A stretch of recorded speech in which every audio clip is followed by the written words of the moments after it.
Mardi 30 juillet, bonjour à toutes et à tous, bienvenue dans cette nouvelle édition du journal de la rédaction. Voici tout d'abord vos prévisions météo, avec d'abord du soleil ce matin, mais le ciel sera nettement plus perturbé et couvert cet après-midi. Les nuages font déjà à leur retour, avec localement quelques averses possibles cet après-midi et en soirée. Notez surtout le retour du vent qui va se faire sentir de plus en plus, un vent de secteur sud-ouest, sud, des rafales jusqu'à 70 km par heure attendues, évidemment le plus près des côtes. Les températures, elles restent stables et agréables aujourd'hui. 25 degrés à Lille, 23 à Saint-Omer et à Dunkerque, 22 degrés au Touquet, 21 à Boulogne et à Calais. Les prévisions météo complètes, comme toujours, après ce journal. À la une d'abord, hier, en ce 29 juillet, l'humanité a déjà atteint le seuil de dépassement des ressources de la planète, 3 jours plus tôt que l'année dernière.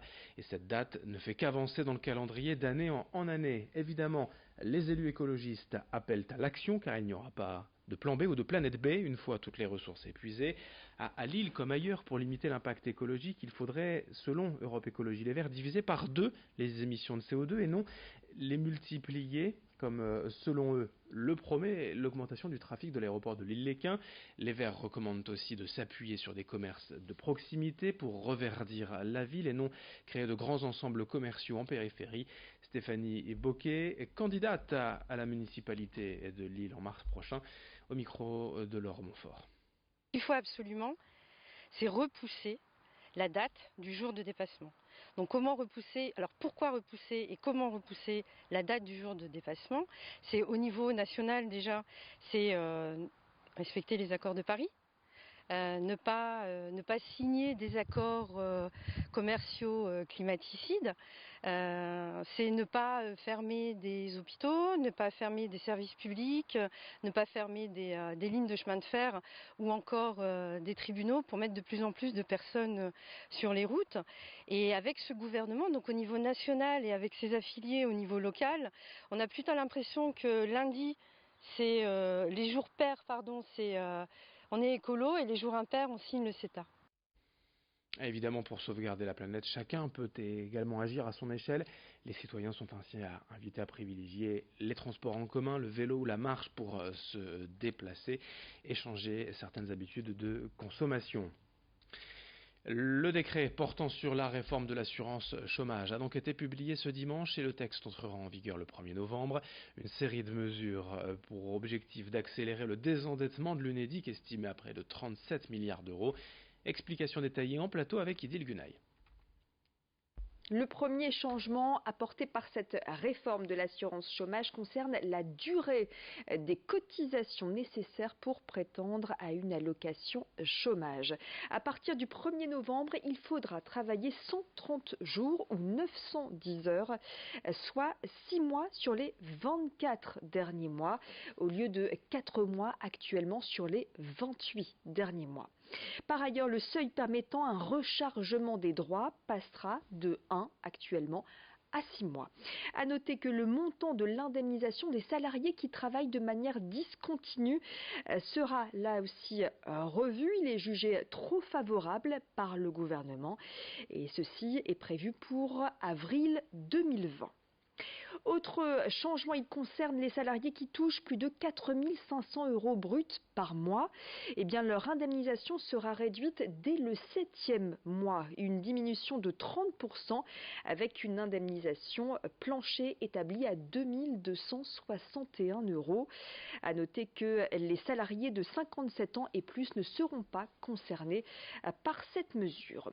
Autre disposition, sachez que les salariés qui démissionnent pourront toucher le chômage sous certaines conditions.